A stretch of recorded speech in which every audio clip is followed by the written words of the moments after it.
This Lessons from the Field webinar series has been part of our effort to highlight the effective tools, techniques, and strategies employed by everyday practitioners to address the challenges of the pandemic and strengthen the resilience of the education system. Today's session is another opportunity for us to continue that journey by exploring resources and strategies for supporting students and staff members' social, emotional, and mental health needs, particularly after the trauma of the past year. Many of our grant responses relate to hurricanes or tornadoes and things like that. This one grantee that we're going to highlight a little bit later, and Ethan is going to tell you a little bit about his program, was actually developed, had its origins in a response to a disaster in California, in Southern California. But it was very focused on schools. And so with the onset of COVID-19 shelter-in-place orders, the Boys and Girls Club of Malibu began offering a virtual project-based social emotional learning course entitled Empowered Voices using a design thinking methodology.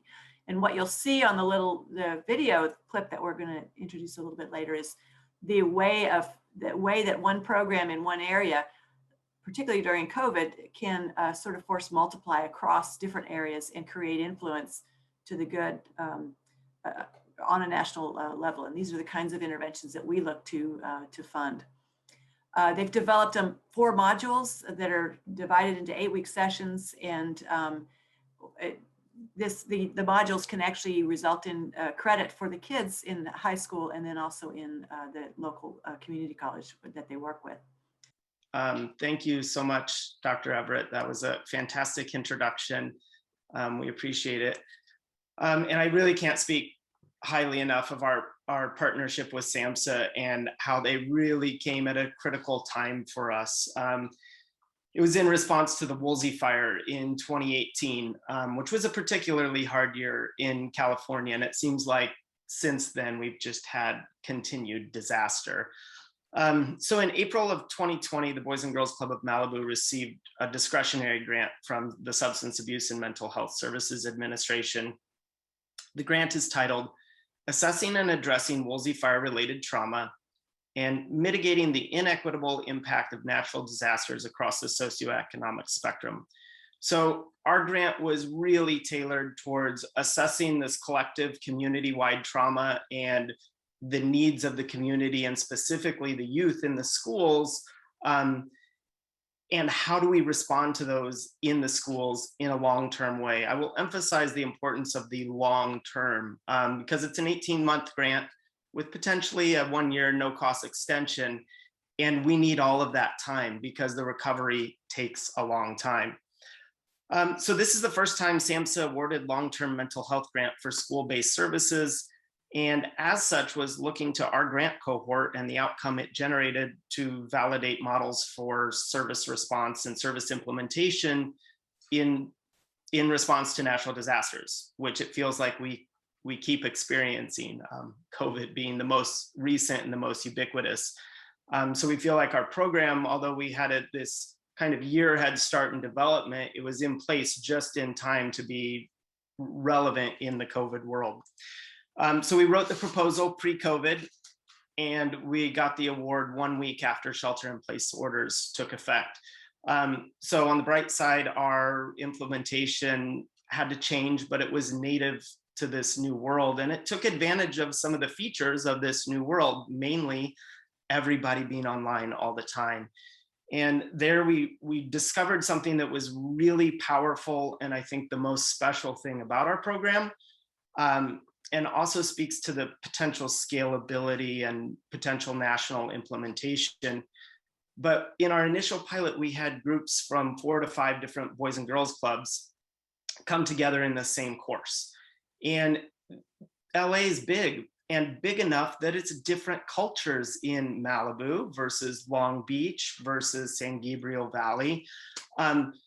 So we immediately understood the potential of that model and expanding it to be national. There's no reason, if everybody's comfortable with virtual school and almost this college style, online style course, that we can't have kids from Guam in the same class as kids from Florida and kids from Malibu. And in the experience with SAMHSA, they've been so instrumental in guiding it, but we've also had all these meetings with our fellow grantees that were also received grants in response to natural disasters in 2018. And the learning that has taken place in that environment has really helped to frame the questions that we're trying to investigate and the answers that we're trying to develop through this program. So I have a short 3-minute video that's going to give you kind of a brief overview of the course. Empowered Voices is a year-long social-emotional learning course facilitated through project-based learning. It includes 4 units: responding to crisis, cultivating self-confidence, social justice, and community impact. Today, we are zooming in on our social justice unit and showing you how it works. The first 3 weeks of the course focus on self-identity, understanding our experiences, resiliency, and one's interactions with power. I really love that you guys put mental health on there. Do you feel like mental health is addressed in your school? Like, I feel like people don't really talk about it as much as people should. It's the therapy stigma, I think. For a long time, I used to kind of belittle my anxieties. I used to call it like a phase.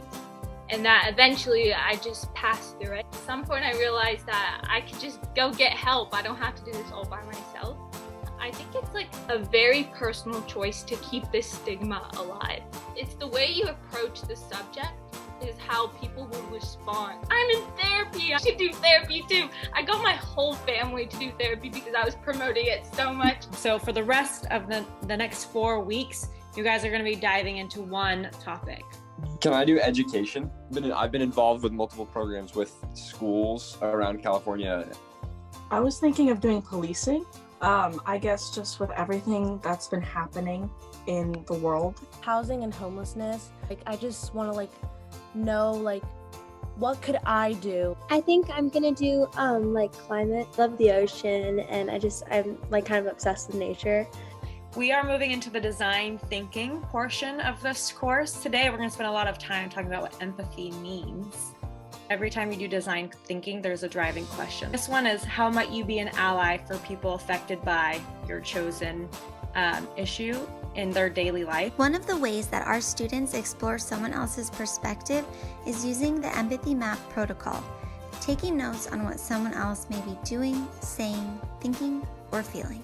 In week 6, students define the problem that they want to solve by creating a needs statement. A needs statement is a guide to what needs to be created and why. The next step is ideate. Students brainstorm ideas for potential solutions, categorize these ideas, and synthesize them to develop the best option.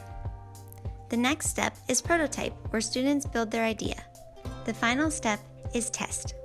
Students use a format called I Met, I Learned, I Made to present the idea that they've chosen to prototype. Once they're done creating their prototypes, students are able to share their prototypes with their classmates by posting them to Padlet.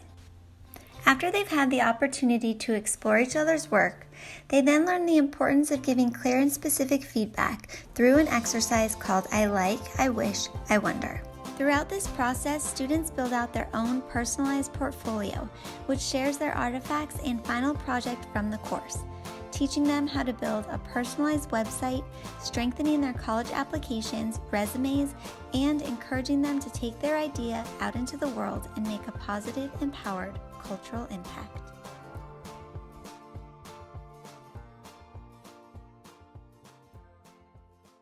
Initially, you can see from the video, one major takeaway is it destigmatizes mental health.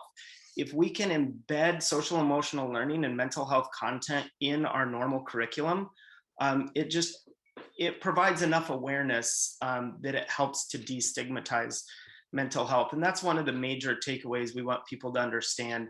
Another one that seems to be of interest across school districts, ours in particular, is it provides professional development in project-based learning, and is specifically in applying the design thinking methodology, which we describe as empathy first methodology, a human-centered design approach to add structure to the project-based learning.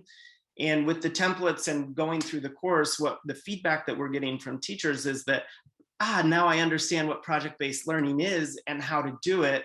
Whereas prior, some of the feedback was that, we know the district wants to do this, but it's ambiguous a little bit about specifically how to do it. So this program inserts a little more structure to that design thinking process. Another highlight, and in our model, we are a Boys and Girls Club. So we are a partnership between the Boys and Girls Club and the school district. But to make that partnership, what was critical for us was the grant funding from SAMHSA, because we were able to go to the school district with the resources, and we developed this course in the pandemic because we were already responding to the population most in need, because Boys and Girls Clubs disproportionately serve minorities and the economically disadvantaged. So we were very aware of the need, and we have been since the fire, because we've been responding to the same population since 2018. But what that does is it gives us a way to access those most in need very effectively, because they're already at the club. So now they're all doing this program. But the funding from SAMHSA made it possible for us to form the relationship with the district, because we came to the district and said, hey, we have the resources to do this program, respond to the mental health needs of the kids. And this becomes our tier 1 intervention. So we view the course as a tier 1 intervention. And in some cases, we can avoid tier 2 and 3 because we are providing so much psychoeducation around collective trauma.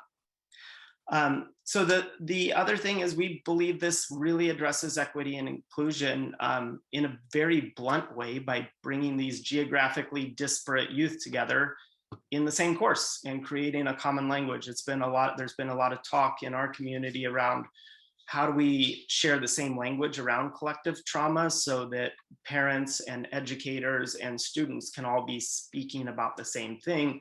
And we believe that helps to destigmatize as well. The last point that I would make is that we're doing this. We are doing a summer pilot with 10 different clubs and boys and girls in the greater LA area. And we are trying to make a plan for a national implementation through Boys and Girls Club of America, but also with any districts that want to participate. We got a request last week from a district in Connecticut, and there's no reason that we can't participate in the same course together. So they're going to help us develop the middle school version. Ours is targeted towards 9th through 12th grade because we're offering dual credit through the local community college. It's 3 units of sociology credit under the title of social problems through Santa Monica Community College. But we're also offering credit through our local district. The scalable model is 20 students per cohort, 160 students per teacher of record, which would be like a college style seminar course. And then Boys and Girls Club program staff or local teachers work with the cohorts of 20, and they attend the seminar to get the weekly seminar for the 160 together. And then they work on their project-based learning, and they can do groups across geographic regions.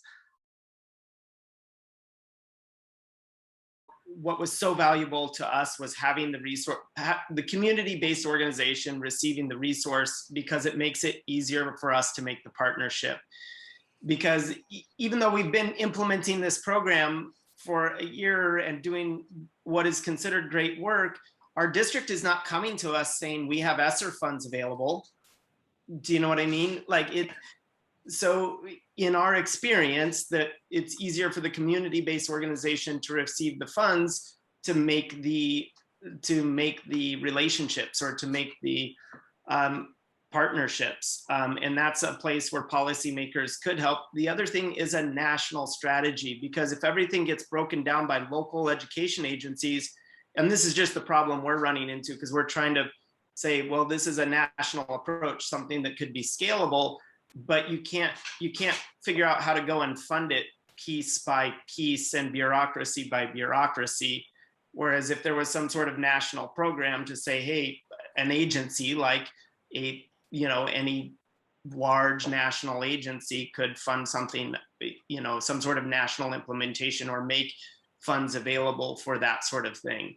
Thank you so much, Ethan. That was really exciting, and I've been watching the chat, and I think you're going to have a lot of people reaching out to you to become engaged with the work. People want to know if you can come to Canada to work with them. So it's certainly a very engaging model.